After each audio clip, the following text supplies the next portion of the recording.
Come along with us as we explore the broad world of preservation and the work being done to preserve, interpret, and save our past in a 21st century world.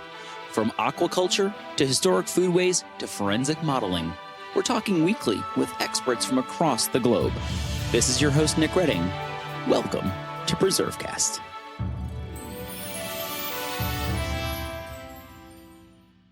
This is Nick Redding. You're listening to PreserveCast. Today, we're thrilled to be sitting down with a fellow Marylander. We're talking with Hank Levine, who is the president of the Bethesda Meeting House Foundation and the secretary of the Bethesda Historical Society. This is in Bethesda, Maryland, for those people listening outside of the Delmarva region. And we're excited to talk with them because they're tackling a pretty complex and exciting project, which is the purchase and the future rehabilitation of the Bethesda Meeting House. And we're going to be talking about all the work that's going into that, which is an issue that a lot of communities are grappling with around the country, how to breathe new life into these historic church buildings and meeting houses, and how you sustain that work well into the future. And so we're going to be talking all about that, and also want to thank Delegate Mark Corman for recommending this conversation, a real champion of historic preservation and community redevelopment here in the state of Maryland. Hank, it's great to have you on. Before we get started and we jump into all of this, we love to get to know the people who are doing the work out there on the front lines of preservation. So where did you grow up and how did you find yourself being involved in this kind of effort? So I grew up, I was born in Brooklyn, New York, not today's Brooklyn, the old Brooklyn. I grew up on Long Island in a town called Roslyn Heights, about a half mile from an historic church, a church that dated from the Revolutionary War era. Because Long Island is now thought of one way, but it was actually incredibly important in the early days of the Republic. It was battles, and it was where Washington had his spy network, but that's for another time. I was an urban studies major in college. I've always been interested in history, although I was not, I didn't fall into the historical soup that I am in now until fairly late in life. I was always interested in history. I helped found the Bethesda Historical Society. Wendy Kaufman is the founder. And then I gave tours, historic tours of Bethesda.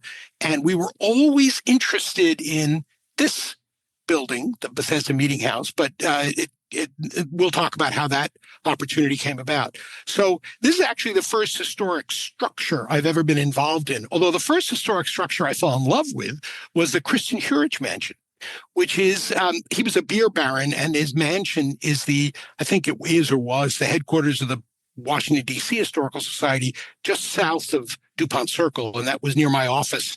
And I've always been fascinated and visited it.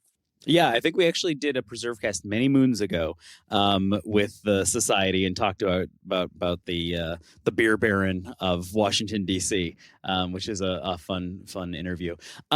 So for people listening, we have listeners all across the country, listeners all across the globe for that matter. They may not be familiar with where Bethesda is. So why don't you kind of give them a sense for Bethesda, not only its geography, but also just sort of a basic, back of the envelope history of Bethesda so that they can kind of place it in its context. Okay. So Bethesda is located immediately outside of Washington, D.C. Washington, D.C. is a diamond, and Bethesda is the thing right outside the northwest face of the diamond. So we are at an inner suburb. Until the late 19th century, it was a farm community, a farm hamlet. And like many towns, Shaker Heights is an example. Newton or Brookline, Massachusetts is actually the first example, Scarsdale. It early on became a trolley line suburb. The trolley line was completed out to Bethesda, through Bethesda in 1891, and then became one of the early automobile suburbs. Bethesda is adjacent to Chevy Chase, also a very well-known, very affluent suburb. And when Chevy Chase became this extremely upper-class suburb, they banned all commercial development. So what ended up happening was, to get to shops and services, the Chevy Chase people had to go to Bethesda, and it became the retail center of the region. It is where it is. Stop me if I'm going on, but it No, is it's where it helpful. is because of the ridge line. When you were going north and of Washington, the highest navigable point in the Potomac River is Georgetown.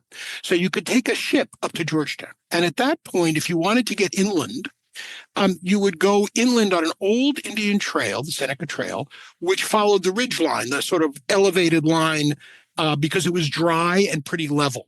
And the ridge line, which we call Wisconsin Avenue and Rockville Pike, became the major northwest route um, out of Washington, D.C., what became Washington, D.C. Georgetown predates D.C. And the three communities founded along it simultaneously were Georgetown and Rockville, not called Rockville, and Bethesda. I'm sorry, and Frederick. And Bethesda was halfway to Rockville and became a sort of a stop. There was an old stone tavern there, and it actually became part of the route of Braddock when he marched with Washington and his army on their way to being annihilated by the French near Fort Duquesne in 1755. But that's what it was. It was a farming community along the route west.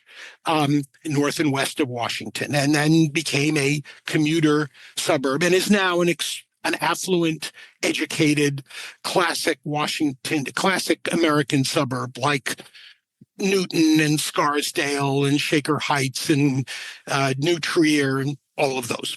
So not much farming happening today. Not much farming today. There's not much open land. Although the farms lasted amazingly long. The last farms didn't disappear until well after World War I.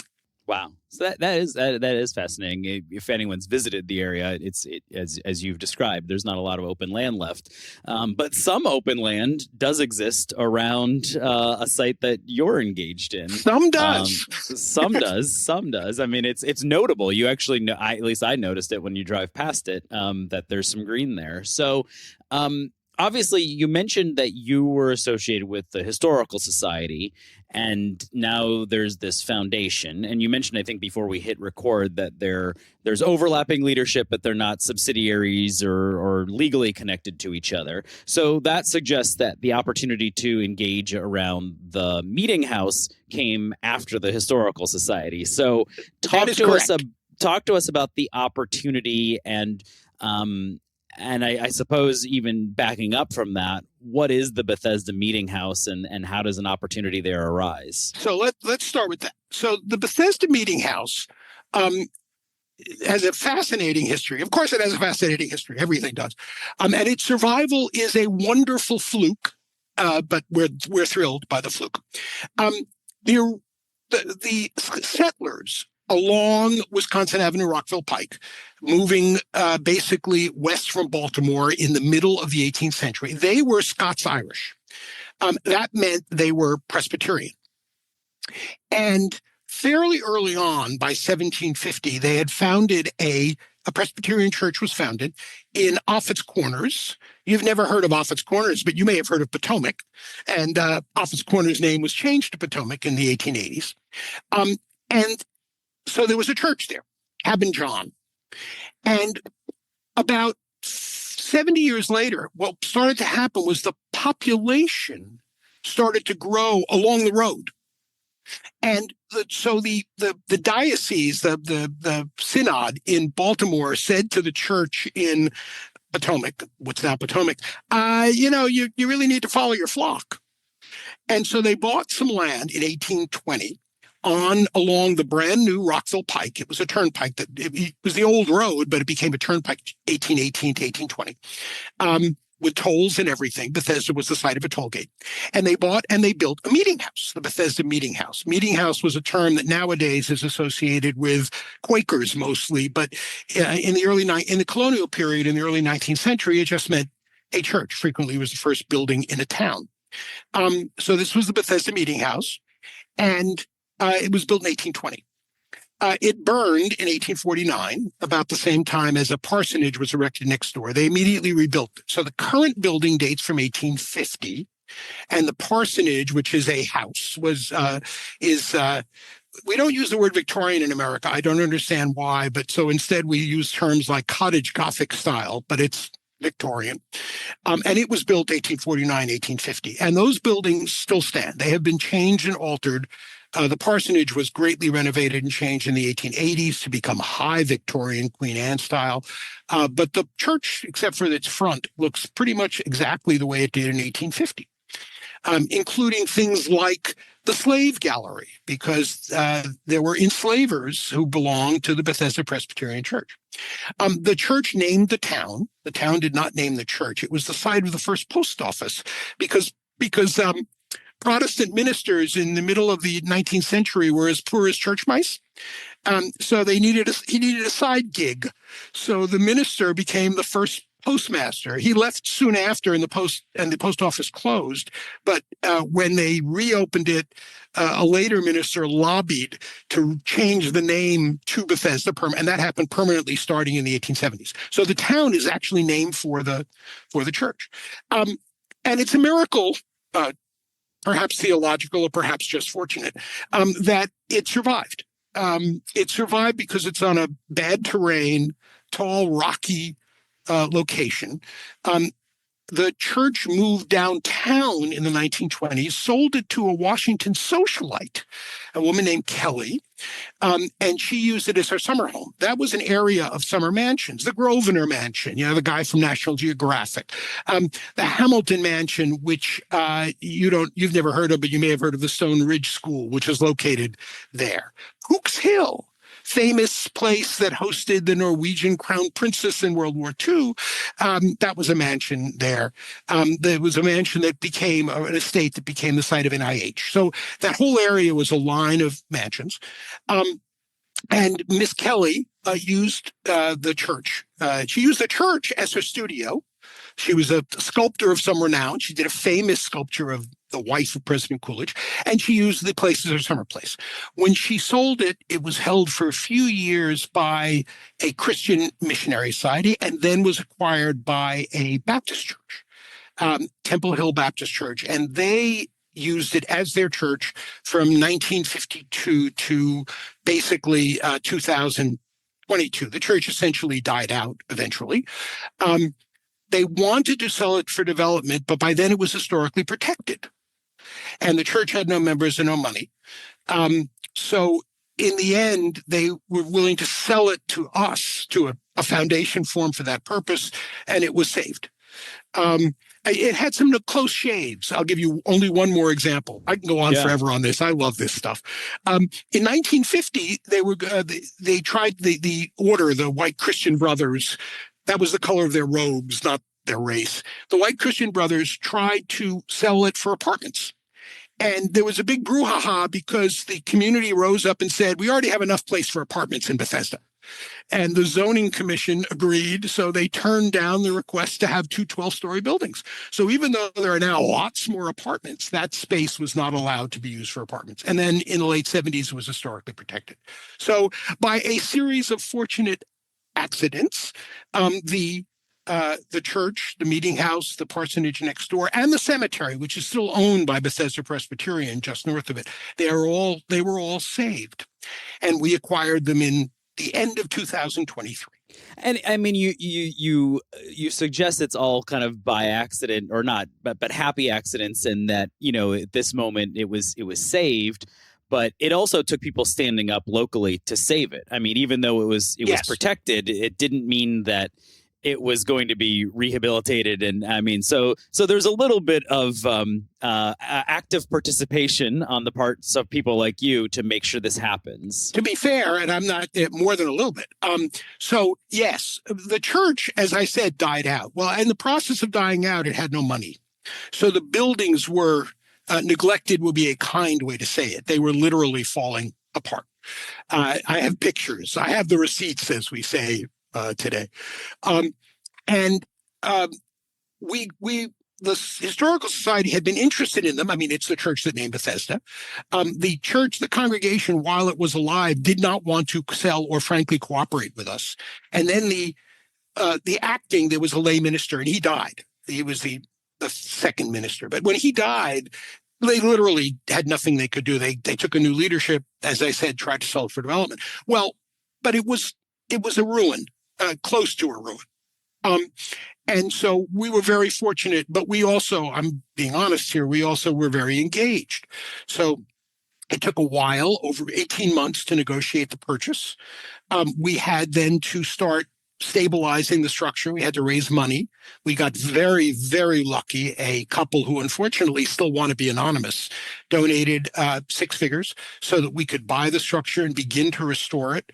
We have done some things, a lot of things. I mean, we cleared the land. There was an incredible amount of trees fallen and all that. We cleaned out the buildings. The last minister was kind of a hoarder, and there was feet of trash and books and in the buildings. We cleared out the buildings, particularly the parsonage. We've just put on a new roof. We got, again, this is lucky. One of our most active volunteers is a guy with an incredible resume. He flies helicopters. He's a general contractor. He's an IT expert. And he has sort of acted, Dave Chase, as our general contractor and arranged to do things like replace the roof. Our regulator has been helpful. Rebecca Ballo, who's the senior staff person at Montgomery's in the Montgomery County Planning Department for Preservation, tortures me weekly. That's not fair, monthly, about, have you fixed this yet? Are you fixing that? Are you doing an historic preservation study? But she's also been incredibly supportive. So we have had a lot of people interested. Mark Corman, as you mentioned, has been a great supporter in the state legislature. So we've had a lot of people interested and a lot of people actively involved, and we worked hard and got lucky. Yeah, no, absolutely. And I mean, it takes quite a village to pull off a preservation project like this. And a lot of people are dealing with this. We've had on Bob Yeager with the Partners for Sacred Places, which is a national group that looks at, engaging faith communities in maintaining their historic places and then transitioning places when they move on from use in that way. So we've had these conversations before, but it's interesting and it's fun to kind of dig into a specific project instead of just sort of talking about it generally or in broad strokes. Like, okay, well, now we have this specific thing. So the first step, save it, get it into the hands of an organization that's dedicated to its continued use and preservation. All right. So and then what do we do with it? Yeah, we check the box. So what are you going to do with it, Hank? Yeah. So I am the dog that caught the fire truck. So the answer is we have a strategic plan. It's about 4 pages long, and we rewrite it every 6 months. But here's the goal. And this was actually a very active debate early on when we first started to acquire it. We don't want this to be the Bethesda Historical Museum, even though that makes perfect sense. And the reason we don't is because the Bethesda Historical Museum will be visited by 73 people a year, plus 72 eighth grade classes or fourth grade classes in school buses for field trips. And that will be it. It will not be an active community asset. And we want it to be an active community asset. But we face challenges in doing that. I mean, restoring the church will cost a lot of money, but is feasible. Restoring the parsonage will cost a ton of money, 7-figure project.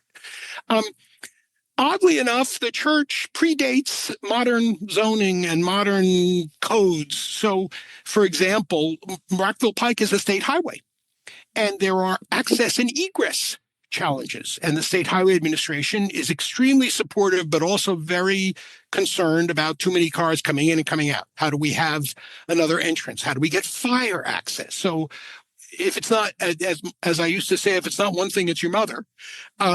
And we face all of these challenges.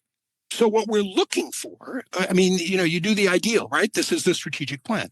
We'd love to find an artistic or youth or educational nonprofit that wants to turn the church into a meeting, a rehearsal or meeting venue, a small venue. It seats like 150.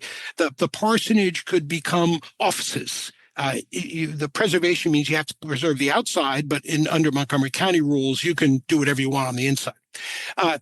Rebecca, the state, our regulator has said, if it doesn't mess with the viewscape, maybe we'll let you build something behind attached so you could have classrooms or storage space. But then we need a partner. So we have talked to a number. Eileen McGuckian, who is the fairy godmother of and the grand dame of preservation in our neck of the woods, tells me, don't worry, Hank, you'll find someone. And we have spoken to a number of organizations, and we are in fact talking to a school at the moment who might use the space, make it live. We would still have some public access. We would have markers, but it would become a community asset. It would be used to advance other community initiatives, even as it serves historical purposes. To us, that's the ideal. That's the Yeah. goal. We And don't I want a mean, relic. no, and I mean that's the ideal for sort of where preservation stands right now. We have to activate places, and I think that what you're doing here could be a great case study for people around the country who are looking at these sorts of things. And I imagine a lot of people listening are familiar with a similar place in their community. And so how you go through that process of activating it and finding people and making sure you have a board that's on board with this sort of vision That's is an important. interesting. You didn't even realize how much maybe you did. So we own the Meeting House site. That's 3 acres. Adjacent to it, immediately north, is the cemetery it's historic. It has enslaved people buried there. It may have Confederate soldiers in unmarked graves. It has the founders of modern Lower Montgomery County, families, like Magruder and Offutt, that are buried there. And it was closed and unused and overgrown.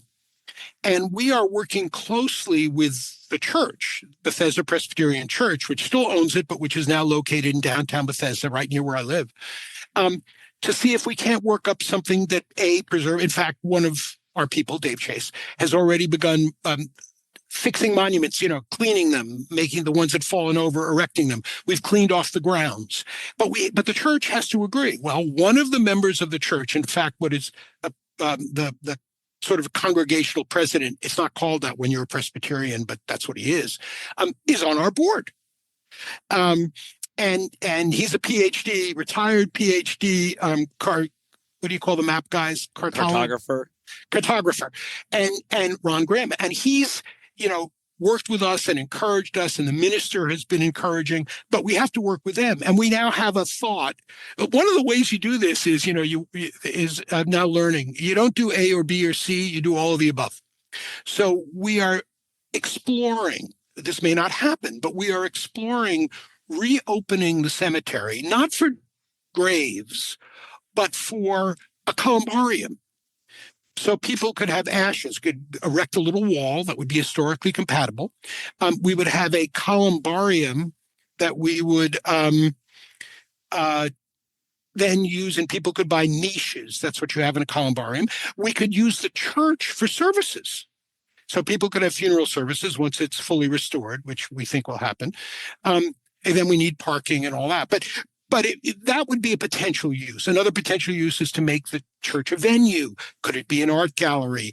There's a woman in Bethesda who works with 6 or 7 or 8 small musical ensembles, string quartets. And they apparently have a desperate need for venues. And we'd be perfect. And we could charge something, but it would be less, obviously, than a commercial. We're not interested in a commercial venue. We're just interested in covering costs.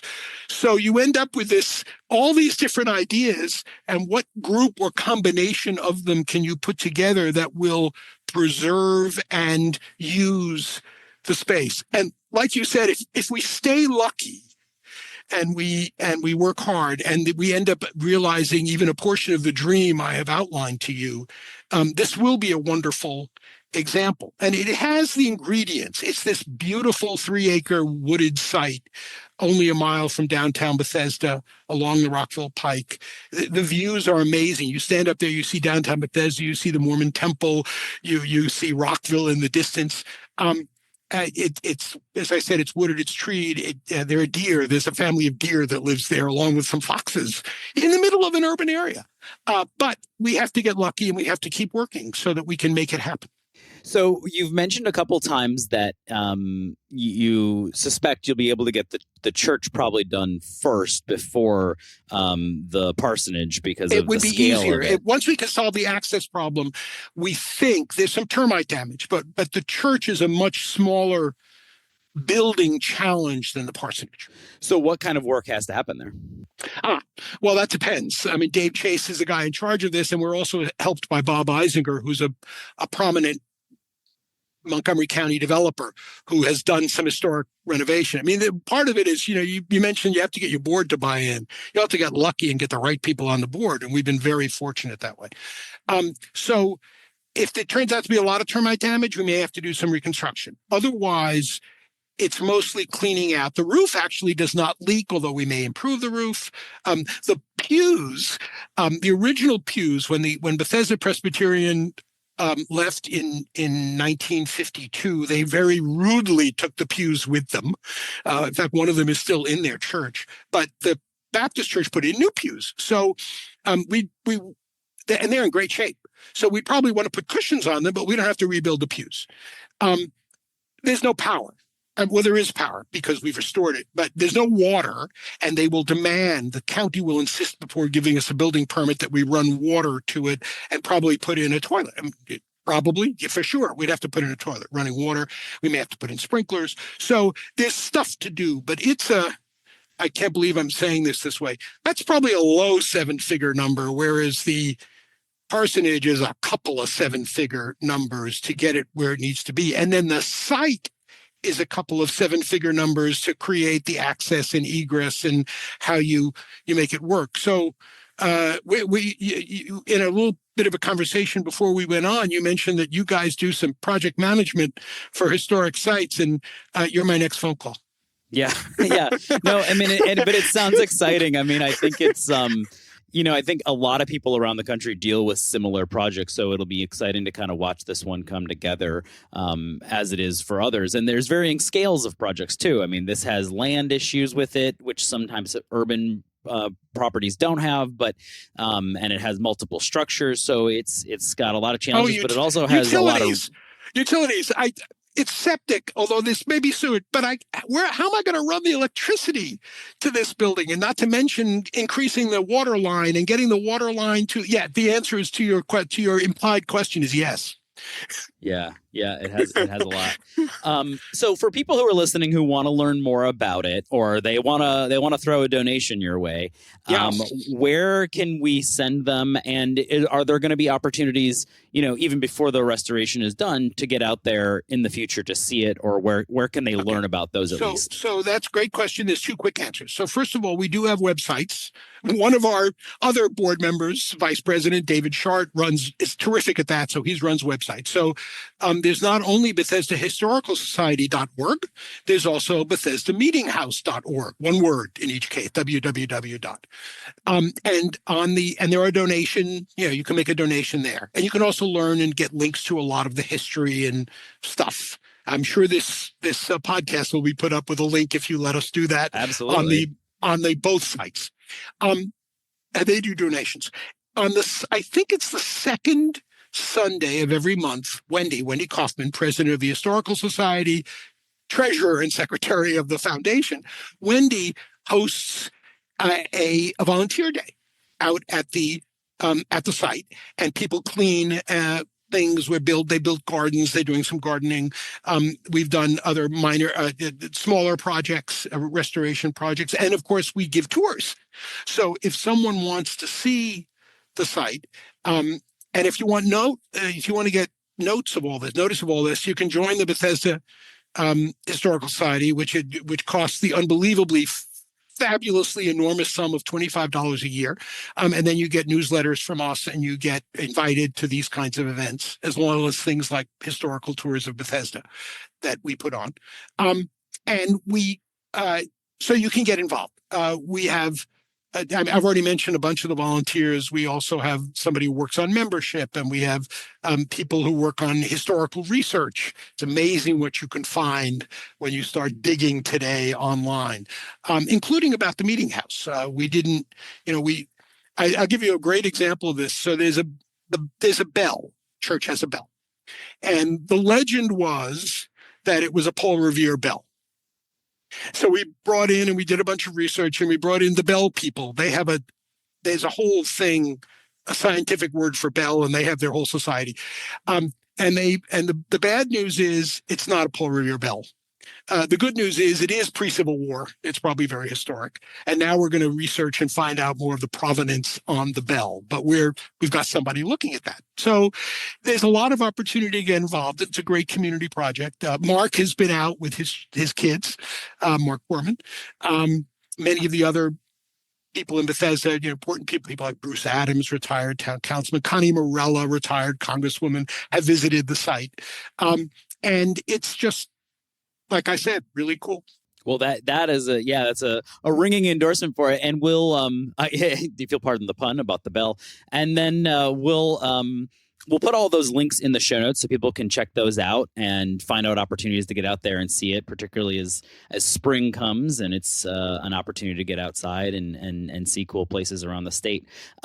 Before we go, we always ask people their favorite historic place or site, and we'll give you a pass. You don't have to say the Bethesda Meeting House because we've talked about that ad nauseum, but what other place holds a special place in your heart? Oh, that's a great question. You know what I love, and this one has to be near and dear to your heart as well. One of my favorite historic sites in the world is the Maryland Capitol in Annapolis. Very few state capitals are, quote, original, and this one sort of is. And Annapolis is a great town, and I just love it's where Washington took leave of his troops. So it's kind of up there for me. Absolutely. I mean, he sets the standard for it sets the standard, right? Yeah. Well, this has been a fantastic conversation. You guys are setting a standard for church reuse, and we're excited to follow along. And we'll have to have you back as more of the progress happens. And have us back when it's all finished, then I can give you the story of how we succeeded. Absolutely. Thank you, Nick. Thank you so much. Thanks for listening to PreserveCast. To dig deeper into this episode's story, head over to preservecast.org for show notes and our collection of previous episodes. Don't forget to engage with this podcast by subscribing, commenting, and leaving a review. Follow along on Instagram, Twitter, and Facebook at PreserveCast for even more. PreserveCast is currently recorded in Walkersville, Maryland, and sponsored by the 1772 Foundation, and powered by Preservation Maryland. Thanks for listening, and keep on preserving.